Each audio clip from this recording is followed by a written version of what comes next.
तो ये हम पहुंच गए हैं अब रिसोर्ट में, मैक्सन रिसोर्ट। बहुत ही खूबसूरत रिसोर्ट है ये, कृष्ण भगवान के देखिए बनाई हुई है छवि।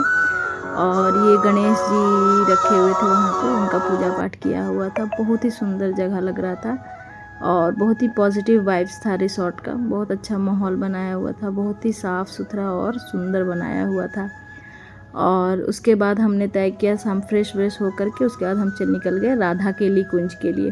क्योंकि पहले तो पता हमें चल चुका था कि प्रेमानंद बाबा जो हैं सो बेलवन चले गए हैं और वो अब वहीं निवास करते हैं, वो अब इधर नहीं रहते। तो इसलिए हम लोग को उम्मीद नहीं था कि दर्शन होगा। लेकिन फिर इनको रिसोर्ट में ही जब ये नीचे बात कर रहे थे ना, पूछे तो इनको कोई बोला कि एक बार जा कर के आप राधा केली कुंज में मालूम कर लीजिए।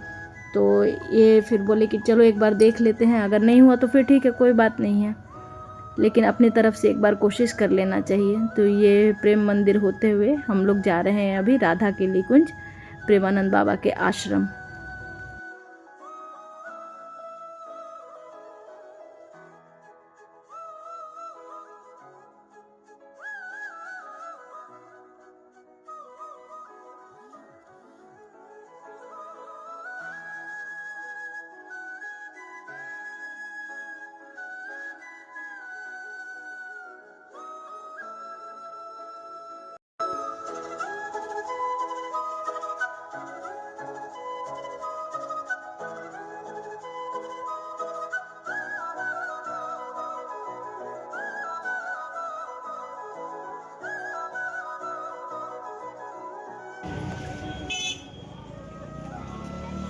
यहाँ हम लोग बाबा के आश्रम में आ गए तो पता चला कि जो हमें पता था वो सही जानकारी थी। और चूँकि उस समय गुरु पूर्णिमा की पूजा हो रही थी, तो यहाँ पूरी तरह से सजावट की हुई थी और उनका बनवाया हुआ बिना लहसुन प्याज का भोग यहाँ मिल रहा था। जो खिचड़ी होता है वो मिल रहा था। तो मेरे हस्बैंड बोले कि यही समझो, यही उनका प्रसाद है जो तुमको यहाँ मिल गया। और उसके बाद हम लोग फिर अंदर में जा कर के उनके, चूँकि आश्रम में उनके चरण पादुका की पूजा की निर्धारित समय जो था वो शाम का था उनका।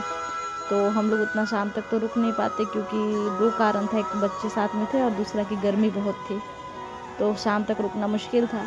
और प्लस हमारे फ्रेंड्स जो थे वो आने वाले थे, तो इसलिए हम लोग बस उनके आश्रम में ज़मीन को छू करके प्रणाम कर लिए और उनका जो खिचड़ी का भोग मिल रहा था वो लेकर के खा लिए। और उसका स्वाद इतना अलग था, इतना अच्छा लग रहा था कि वो पता ही नहीं चल रहा था कि मतलब वो खाना इतना सादा तरीके से बनाया हुआ है। मतलब उसमें कोई भी लहसुन प्याज नहीं, किसी भी तरह का कोई मसाला नहीं, कुछ एडेड नहीं था, लेकिन इतना शुद्ध लग रहा था खा करके। और मेरे हस्बैंड भी बोले कि इसमें मतलब मेरा मन थोड़ा दुखी था, प्रेमानंद बाबा का दर्शन करने का मन था, लेकिन हम नहीं कर पाए थे। तो मन दुखी था मेरा, बल्कि बहुत ज़्यादा ही दुखी था। ऐसा लग रहा था कि हम रो देंगे, कि हमको एक बार दर्शन करना था उनका।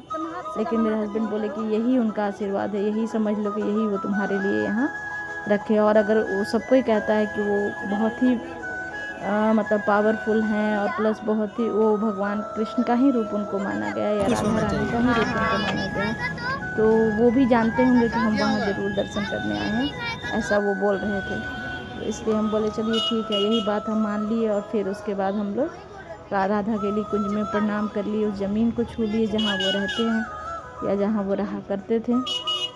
इतने में ही हम अपने आप को धन्य समझ रहे थे।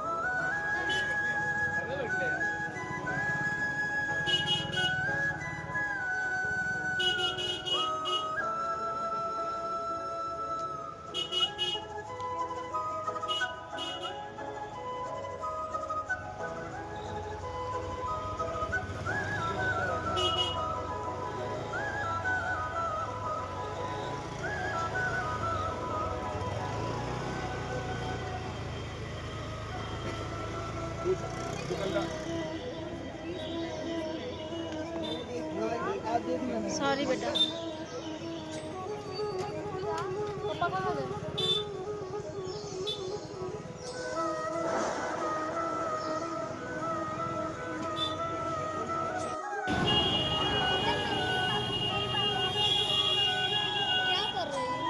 समोसा लेके रख ले। 3 बजे चलेंगे, ठीक है।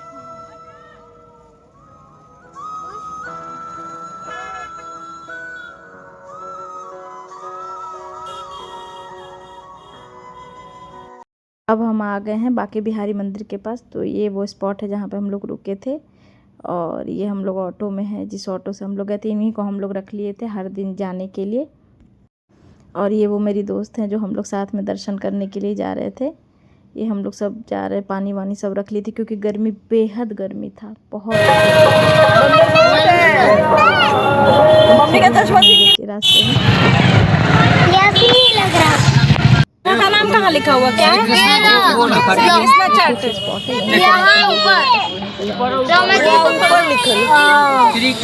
ऑर्चिड है यार, ऑर्किड है।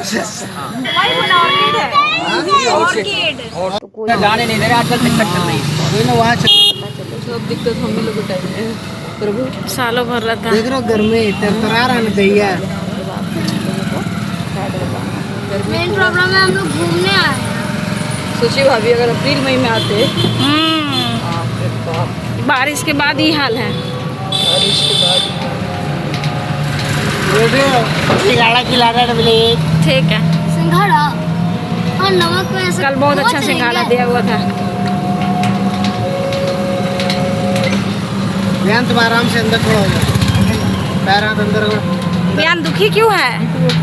दुखी का खुश है ना, दुखी था। दुखी है क्यों यार? जिंदगी में दुख होता ही नहीं कुछ, सब माया बाबा यहीं पे, मम्मी के चलते, मम्मी के साथ बाबा यहाँ सब मम्मी से प्रणाम पूछिए करो, नहीं। तुम बाबा को प्रणाम करो पहले तो। तुमसे गुस्सा होने का मेरे पास एक रीजन है। अब मजे करो बस। देखो कैसे तुम दारू पी रहे हो, वाह। हम लोग बांके बिहारी के दर्शन के जाने के लिए भीड़ बहुत होने की वजह से, बच्चा छोटा होने की वजह से एक दुकान में आसरा ले लिए थे। तो ये उस समय की तस्वीर है। मतलब इतना ज़्यादा गर्मी, इतना ज़्यादा थकान हो गया था कि क्या ही हम बोले, लेकिन भगवान दयालु हैं, दर्शन आसानी से हो गया।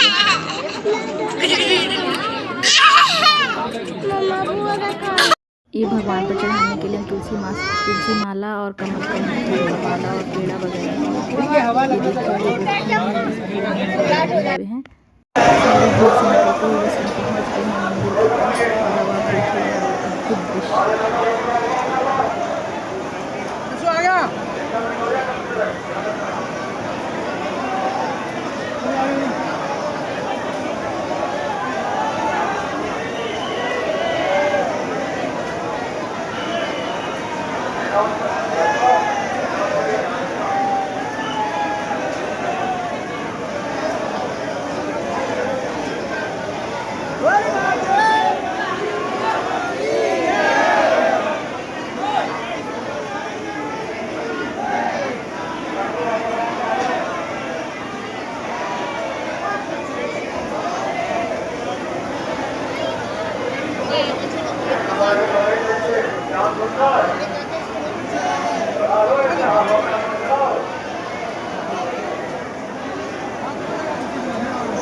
यही वो दृश्य है जहाँ पर हम बिल्कुल रो दिए थे। दोबारा से हम आपको ये दिखा रहे हैं क्योंकि हम उम्मीद बिल्कुल छोड़ चुके थे कि हम उनका दर्शन कर पाएंगे। और बांके बिहारी इसी तरह से हम सब पर अपनी कृपा बनाए रखे। कितना सुंदर, कितना अद्भुत दृश्य लगा, कैसा महसूस होता है ये शब्दों में वर्णन करना मुश्किल है। तो भगवान आप सबकी इसी तरह से मनोकामना पूर्ण करें, सब लोग अपने जीवन में खुश रहें, सफल रहें और जिनकी जो भी मनोकामना है वो भगवान पूर्ण करे। आप लोग ये दर्शन कीजिए और इसी दर्शन के साथ मैं ब्लॉग समाप्त कर रही हूँ। आप सभी को दिल से बहुत बहुत धन्यवाद।